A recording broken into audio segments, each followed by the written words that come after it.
What's up, YouTube, and welcome to another day in the life. It's just Nay. Welcome back to the Talking Corners, my little podcast. I hate that I don't have my the thing to my iPad broke, like the little stand thingy, so I gotta hold it. But I don't think I have nothing for it to lean on. So I'm gonna keep it up. I don't think. Nope. Anywhoosies. So today we are talking about like the quote unquote downfall of the black community, generational curses, so to speak. So I'm gonna try to speak slow and clear because I know sometimes when I'm very like passionate about a topic on here, I tend to mumble and my ideas don't come out the way that I want it to. But yeah, I don't even remember what number episode this is. I'm going to just say 5. We're going to put episode 5 because I don't remember. But go ahead, like, subscribe, comment, share, tell a friend to tell a friend to tell a friend. And before we get into it, I do sell drinks. They are $10 Capri Sun pouches. You know, the Capri Sun pouches that everybody sells like drinks in. I have the ones with like the little screw-on caps, and I have like the regular ones, the cute colorful straws. They're $10. First 10 customers get a free shot. If you want to order one, go to my Instagram, pretty PRDDYMIXED, pretty mix. So that's PREDDYMIXED, and that's my Instagram. Go ahead and just tell me that you want to drink. I do pickups and drop offs. If you live in the city, and I have to drop it off to you, depending on where in the city you at, I might have to do a little like $5 travel fee. If you live in the Bronx, $5 travel fee.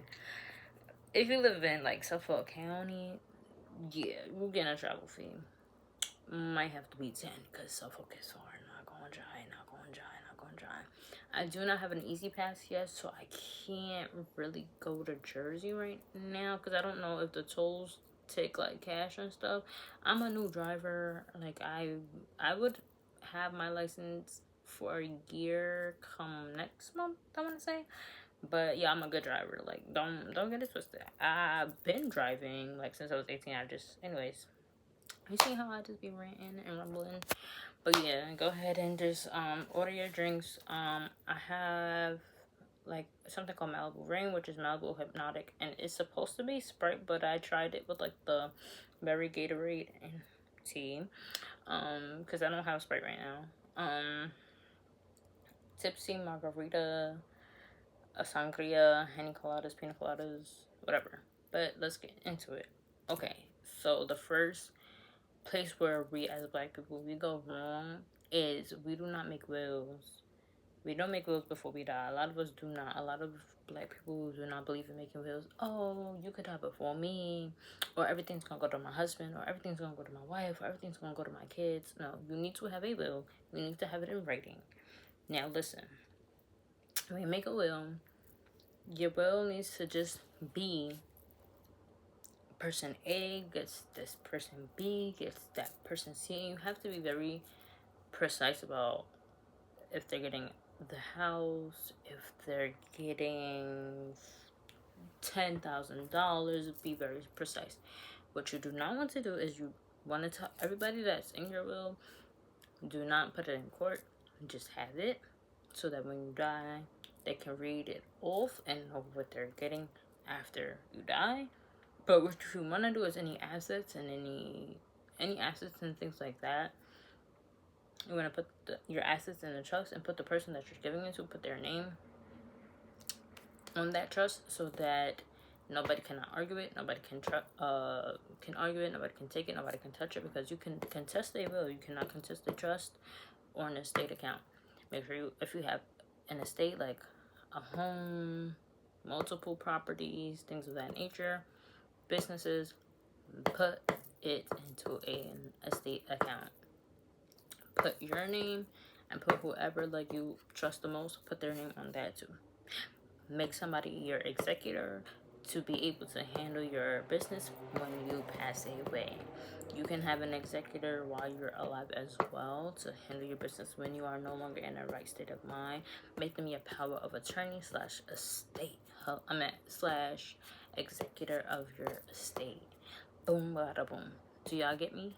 Take notes. That is the first place where we mess up.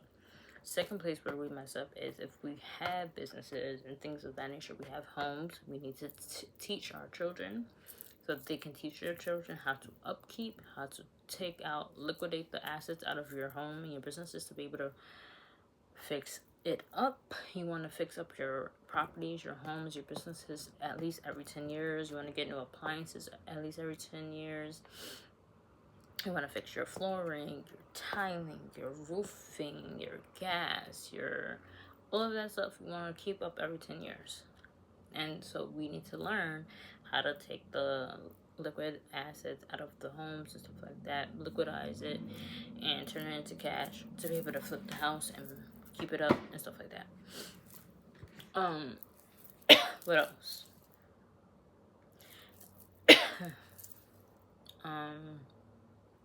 I've been coughing all day. I don't know why.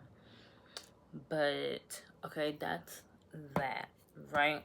You need to have your death plan planned out. I know it sounds very, very, very, very dark, but you need to say, hey, this is where I want to be buried, or if I want to be cremated, this is the funeral home I want to be going to. This is what I want for my funeral. I want an open casket, closed casket. I want a lot of people. I don't want a lot of people. I don't want a memorial. Like, I just want to, just have a small little funeral, put me in the ground, that's it. Or, yeah, we can have a viewing, da-da-da-da. You need to have all of this planned. You can even buy your plot ahead of time. That is not putting a curse on you. That is not wishing death upon you. That is just being prepared. Being prepared, having money aside, having a life insurance policy so that when you die, the beneficiary or beneficiaries can go ahead and pay off the funeral home, pay off your funeral expenses, this, that, and the third. Now, when somebody dies and they have a life insurance policy, please don't be one of those people to go above and beyond. And now you just using extra money to have doves and escalades and painting murals and the horse and the carriage. If you could do it, you could do it. But nobody, listen, you don't have to do all that. Do what you can afford. That's it. That's all. That's it. Now, everything goes back to when there was segregation and all this stuff. Beating your children goes back to, okay? Though people would beat the people when they did not listen and they were being disobedient, being disrespectful, not listening to authority. They would beat them. What do black parents do to their kids when they're being disobedient, disrespectful, not listening to authority? They beat them.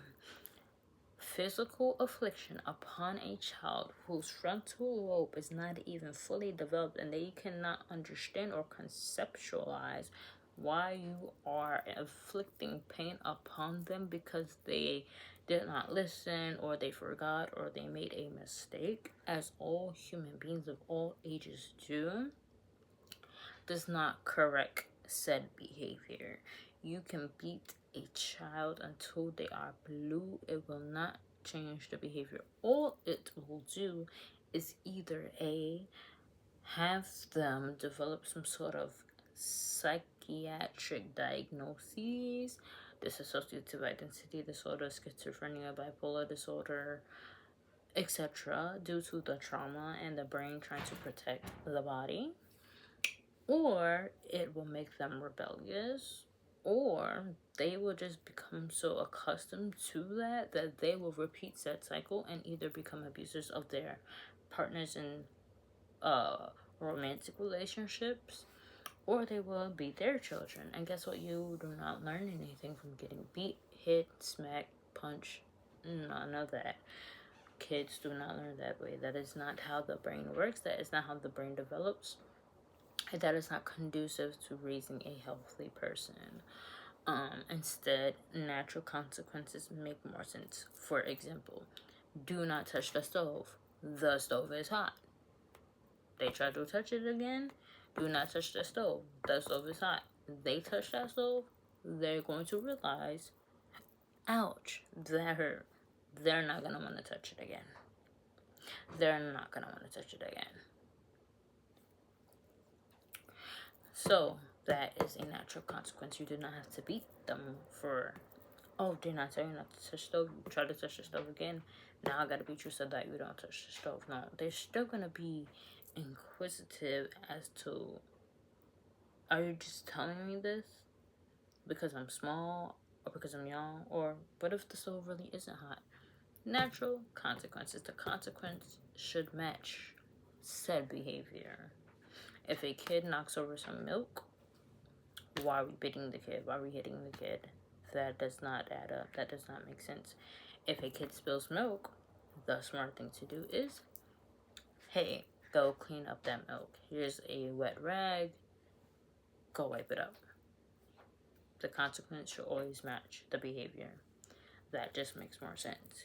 If an adult hits another adult, it's considered domestic violence, physical abuse. You can go to jail. So why do something to a child who cannot defend themselves when, and you wouldn't, or if you did do it to an adult, you're either going to go to jail or they're going to hit you back. But in reality, if an adult makes a mistake, if an adult spills something, you're not going to hit the adult, so why would you hit the child? We have to use common sense, okay? We just got to use it. I know common sense ain't so common, but we have to use it. I don't want this video to be too long, but I also want to get some key points so that we as a people can grow. We wonder why the white people are ahead and why they have so much power and so much money. It's because they teach their kids, hey, this is how you run the business. I'm going to put the business in your name once you reach a certain age, whether it be 16, 18, 21. Now it's in your name. I don't have nothing to do with it. I've been teaching you how to run it so that when you are of age, it's in your name, and now you can run it. And I can kind of sit back or go ahead and do something else because now you're an adult and you can run the business and you can, whatever. You'll have employees working for you, da-da-da. So that money that you're making from being a boss, that's really going to your college fund or whatever. People start saving up for college as soon as that baby is born. Sometimes when the person is pregnant, they start putting money away. Little by little by little, they put it away into a fund so that when they reach 18, boom, college. Or sometimes they don't even go to college, they'll go to trade schools. And that's another thing. Black people have to be okay with their children not wanting to go to college. If they want to work a city job, a state job, a federal job, military, trade, whatever, it is okay. You do not have to go to college to be successful. My father, very successful, did not go to college. He worked for the MCA, made a very decent amount of money. We have people that work in oil, never went to college, makes a lot of money. Construction workers, etc. There's so many people in this world that did not go to college and are very successful. So please do not push college onto your child. If they want to go to school, allow them to go to school. If they don't want to go to school, don't make them go to college. It's okay. And it's okay to allow them to have the mindset of being creative and come up with other ways to make money. That's how we get fashion designers. That's how we get different music videos. That's how we get different songwriters and singers and rappers and things of that nature. That is freedom to be able to create in your own way. Not everybody has a creative mindset. Not everybody is able to conceptualize and say, hey, let me turn that into this, or let me write this a certain way. Like, not everybody has that ability to do so. So we want to encourage people with creative minds to go ahead and foster that and be able to turn their ideas and make it into a reality. That being said, what else is something that I really want to say? Teen pregnancy. So, teen pregnancy is something that we tend to frown upon, and I understand that teen pregnancy can be tough, it can be expensive, it can be a shift, right? And I understand that times are different, things are more expensive. I understand the whole nine, I understand it. However, we have to understand that our grandparents or our great grandparents were living in a time where they could not even work. Most an ethnic woman could not work, right? So they were having kids at 15, 16, 17 and not working. It was only one income from the father, and they were having 5, 6, 7, 8, 9 kids. And most of them, if not all of them, turned out pretty okay. So in a time where women can work 1, 2, how many ever jobs, and so can the father, it's gonna be okay. Like, just give them the tools that they need to understand what it is going to take to raise that child. Let's not degrade them. Let's not shun them or whatever. Like, that's when they are at their most vulnerable. It is a teaching lesson. It is a time where you can just help them to grow and help them to understand. And it kind of brings them into a little bit more of an adult mindset a little bit. Because now they have more responsibilities to face.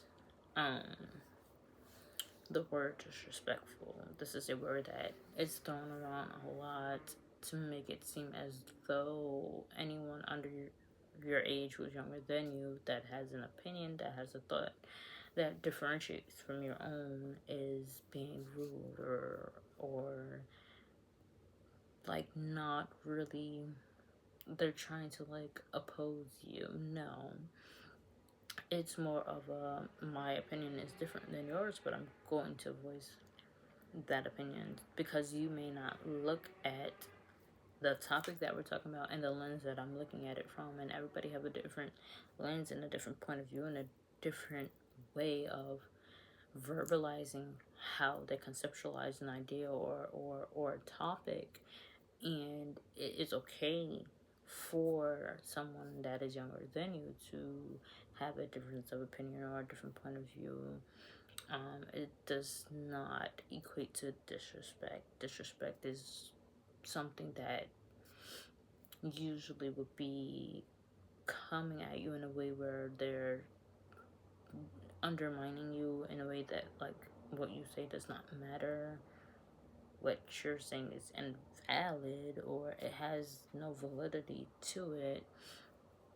It's just pure bluff and fluff. But now, if you are saying, for example, let's say we're having a conversation about Michael Jackson, and person A is the older person, and person A says, hey, Michael Jackson was born in Tennessee, and we know that that's not true. He was born in Gary, Indiana. You can say that that is not accurate. That is not disrespectful. That is just pure facts. If you are speaking in a conversation, you're saying something that is unfactual, and the other person points it out, it's okay. You just have to understand that what you're saying is based upon something that is just not accurate. That word cannot just be used to try to make that the younger person change their mind, change their outlook, change their point of view. Especially when they get to a certain age. I would say 16, honestly, in my personal opinion, 16 and up, having back and forth communication, whether or not you like what the other person is saying, you have to be okay with having those conversations, because at the end of the day, communication is key. And a big part of communication is listening to understand and being able to be okay with understanding a different point of view, a different mindset, a different lens, because sometimes we're so used to the way that we do things, the way that we say things, the way that we view things, that when somebody brings a different side of it to us, we're like, what are you even talking about? Like, no, I would never do that. I could never do that. Or, and that's another thing, saying I was not allowed to do that when I was your age. I would not do that when I was your age. You have to understand, times are changing, things are changing. We should not be stuck into the cycles of I cannot speak up for myself because you're older than me. That comes from great insegregation, because we were not allowed to talk back to the people, because they felt like whatever we were saying, we didn't have enough sense and education to have a conversation about them that was different from what they said. If they said that we cannot read, why are we telling them we gonna read? We're gonna learn how to read these books. No, you're being disrespectful. You're stepping out of place. You're trying to further yourself. And I said that you have to stay here. No, we should want everybody to have a voice and have an opinion and have a thought, because that shows that their brain is working in the way that it is supposed to. We take the fact that people who are quote unquote normal, it's a privilege, because not everybody is able to have thoughts and ideas that they can verbalize and say, hey, I know that you think planting a mango tree like this works, but planting a mango tree like this may work better, may be more cost effective, and may produce more mangoes. So we have to start looking at it in a lens of that everybody has that capability, and the communication skills, or even the comprehension skills to do so. I work with people who are developmentally and intellectually disabled, and some of them are even dual diagnosed with both, or some of them also have psychiatric diagnoses as well. And some of them are not able to verbally communicate, meaning they're not able to use words. They may vocalize, they may make certain noises, or they may gesture, they may use sign language. They communicate in their own way, but they cannot communicate using their words. And so we, as people who support them, have to kind of try to figure out what is it that they need. And those who have, like, I call it paraverbal, who are able to use short sentences, it's like the more they talk, we get excited, because now you're really able to kind of connect with them in a different way. And it's like, we're proud that you're able to learn these new words. And it's not easy to try to understand somebody who cannot tell you exactly what they want and or need. So the fact that somebody can verbalize to you, hey, I know you like Dasani, but Poland Spring is more beneficial because A, B, C, and D. You may disagree, but we have to take it as it's a blessing and it's a privilege to be able to communicate with somebody on that level.